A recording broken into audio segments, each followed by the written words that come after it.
We all have an immune system, right? What is the purpose of this immune system? It fights off harmful substances that enter our body. And it makes antibodies to fight specific, germs that maybe get in, and these are germs that it's had previous contact with. It keeps a record of every germ that it has ever defeated so it can recognize it in the future and destroy it again if the same germ were to come in again. So it destroys invaders. It limits the amount of harm that these invaders can do when they do manage to get in. But it has to be able to tell the difference then between invader cells and non-invader cells. How does it do this? It learns by previous exposure, by previous invaders that came in and it defeated them. And then it learns how to do that again in the future. So what if we had a narcissist immune system? A warning system, an adaptive system that learns from our previous experiences, our previous exposure, if you will, and protects us going forward. Well, we kind of do. And I want to talk about this right now. And I want to say, okay, what would this look like? I'm Renee Swanson, your host of the Covert Narcissism podcast. And today what I'm really talking about is becoming narcissist resilient or narcissistic resiliency. That we can build some form of immune system or antibodies inside of us that will protect us going forward in life.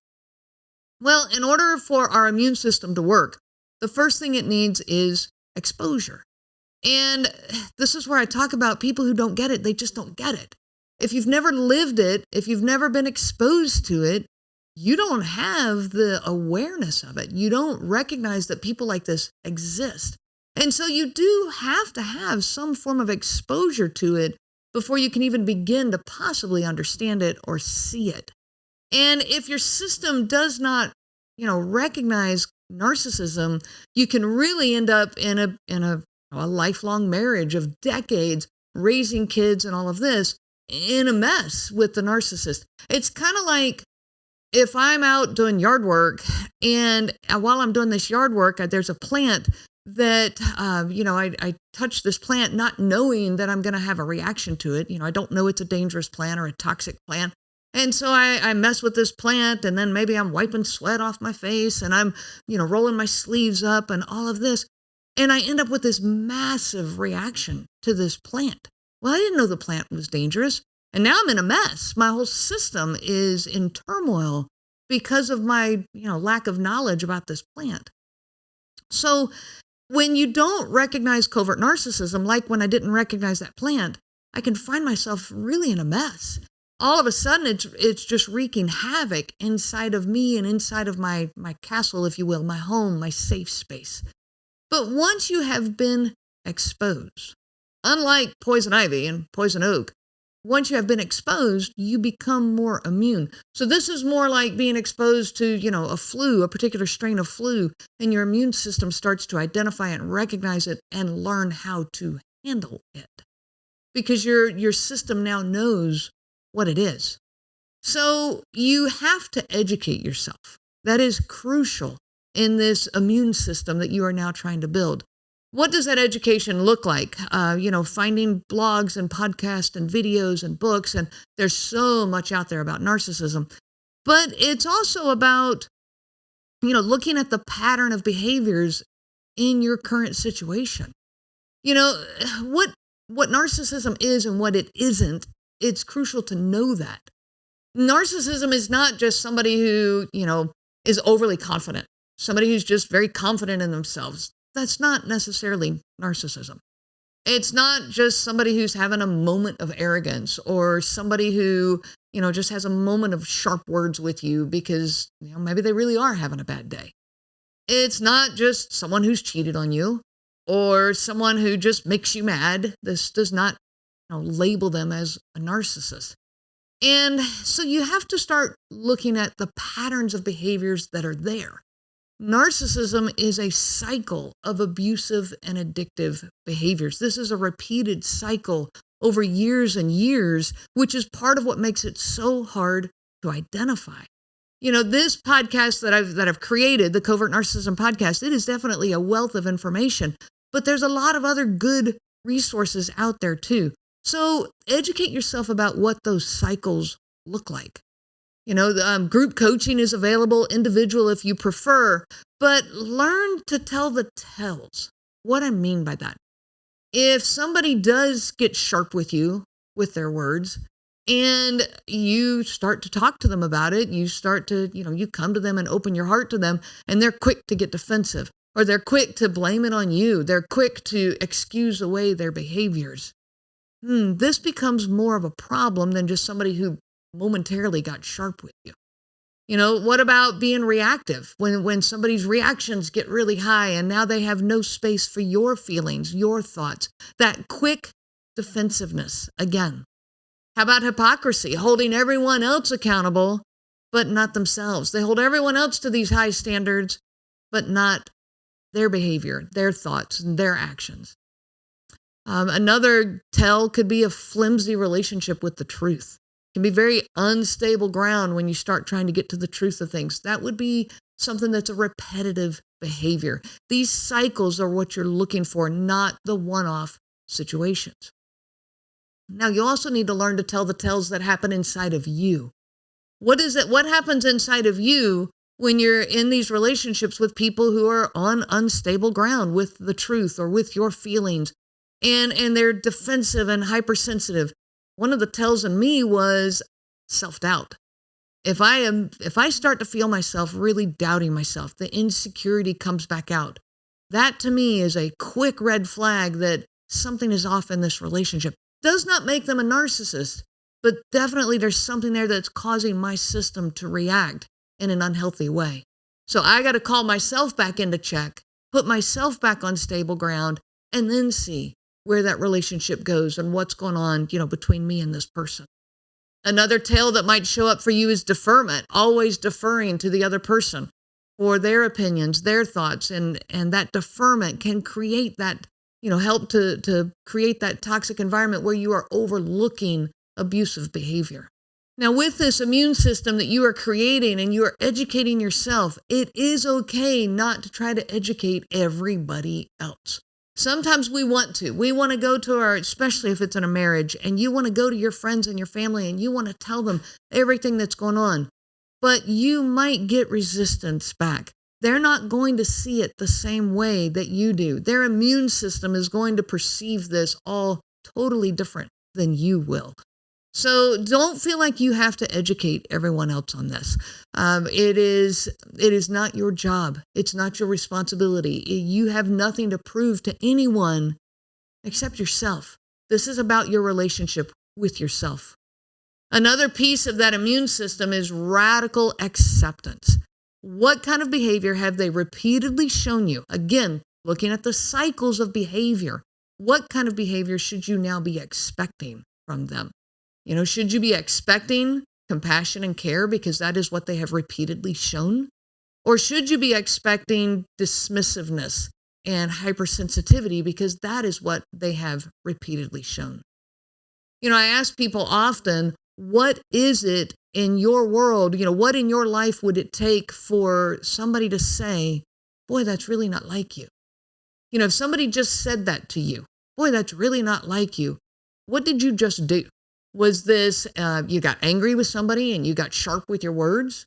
Well, if somebody is saying, boy, that's really not like you, then maybe you're having a rough day. Maybe your stress level is a little high or you're not feeling well. But if you've just, helped a friend and you've been real compassionate or stopped by and dropped them off a treat or a coffee or something like that, and they go, boy, that's really not like you. You might need to reflect on that a minute because maybe something's wrong if the compassionate side of life is surprising people. Now think about this narcissistic person in your life. What is it about them that surprises you? Is it the good behavior or is it the bad behavior? If it's the good behavior that is surprising you about this person, then you really need to look at the patterns and the cycles that you are living. Don't blind yourself to them anymore.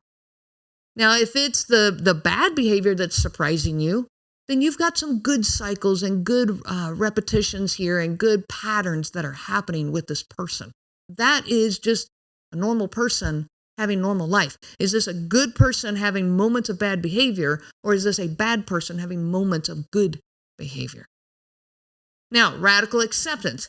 If their bad behavior is the repeated patterns, then you need to expect that bad behavior. Part of that immune system is a self-protection. It's a huge part of it. That self-protection comes when you expect the bad behavior from them, and you leave that bad behavior then as their responsibility. It is not your job to fix them.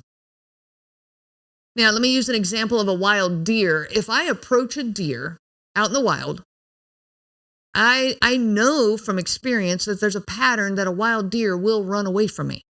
That's a pattern. I expect that behavior. So if I approach a wild deer, I shouldn't expect any differently. Like, I shouldn't expect that deer to stay and eat out of my hand. Now, it could happen. It could be a rare moment. And honestly, I have had that happen one time in my life. But typically, they're going to run away. So when they do, I expected this, so I'm not hurt by it. I'm not upset by it. This was behavior I expected from that deer. So what kind of behavior, please ask yourself, what kind of behavior should you or do you expect from this person in your life? When you fully accept those expectations, there is no more, okay, well, they're just having a bad day, or I'll give them one more chance, or, if you do that one more time, then I'm leaving. Or maybe they actually mean it this time, that they're sorry. Look at the cycles and expect the behavior that they are repeatedly showing you. When you keep giving them one more chance, then you have not radically accepted that this is who they are. Another piece of your immune system is to find support. You don't need a lot of people, but you are going to need one or two people that get it. You're going to need at least a couple, and that can make all the difference in the world.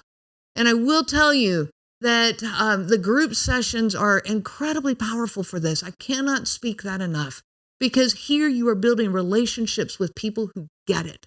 Okay, people who, they've got your back, they know, they understand, they're nodding at your comments and your experiences that you're going through. So find that. It exists out there in lots of different places. Find those couple of people who get it. Now, be careful how much you listen to those who don't get it. Your friends and family who don't get it, be careful how much you listen to them. If they've never lived it, their words of encouragement, their words of support that they are trying to give can actually unsettle you, and they can actually destabilize you and interfere with your healing process. They don't mean it. They mean well. I understand that, but they don't get it. And so when they come and they're trying to give you advice like, well, maybe you just need to be more understanding, or maybe you just need to find a better way to say it. You've already tried 1,000 different ways. You don't need someone telling you to find one more way to say, how you feel to this person.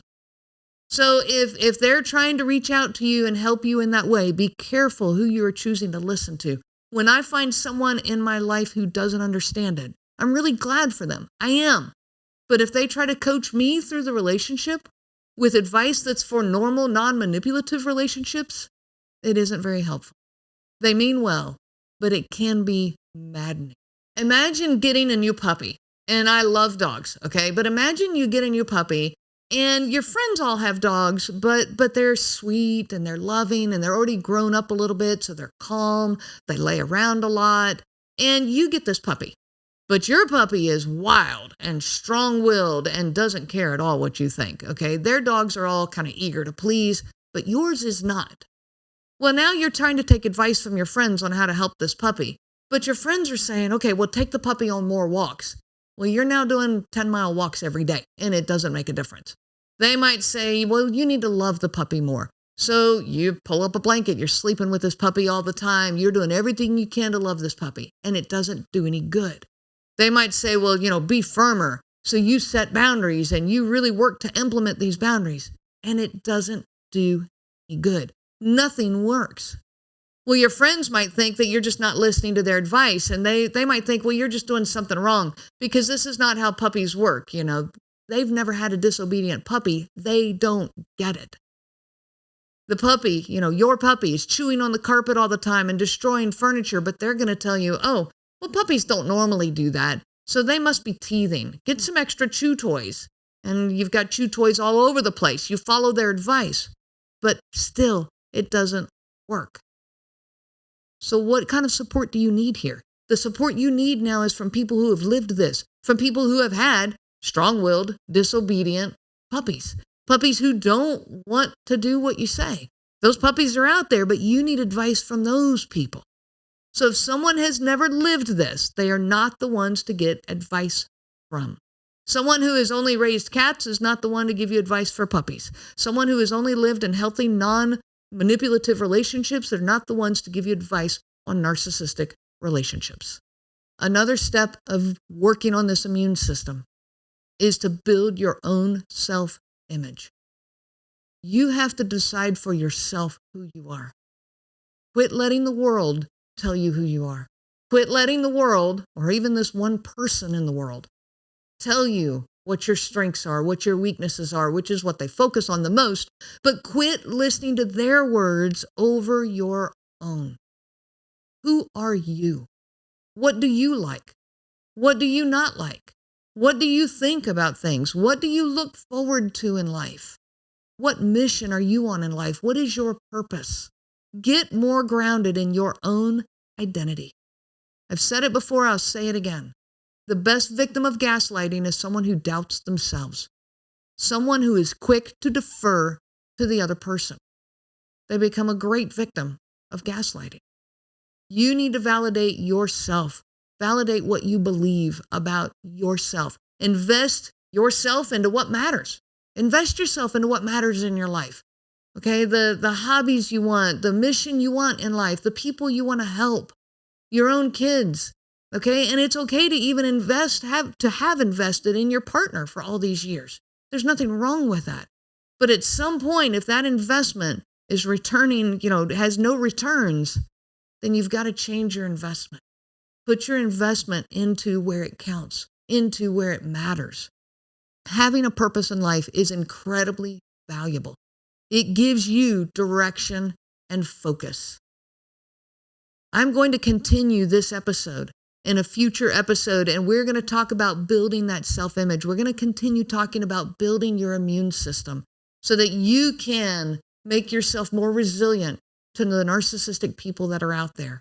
You can do this. There is life after narcissism, and the beauty of it is you take what you learned and you go forward in life. Your immune system works by taking the exposure you've had and creating the antibodies, creating the defenses you need against this future invader, this germ cell that got into you. The same thing can happen here. Take this exposure that you've had, learn from it, explore it, develop your own defense system against this, and go forward. There is life after narcissism. I wish you so much peace on your journey of healing.